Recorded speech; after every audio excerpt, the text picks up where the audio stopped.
Puppies बघ किती cute आहे ना. ठीक आहे.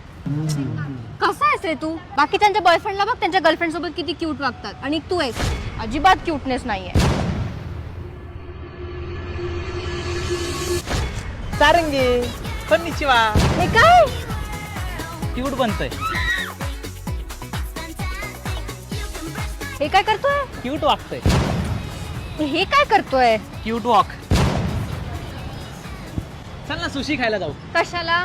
क्यूट असतं ते. चल ना एसकेएस करू. म्हणजे चल की सेल्फी. असं काय करतोय तू? अगं क्यूट असतं ते. भू अगं घाबर ना. हा लागलं ना.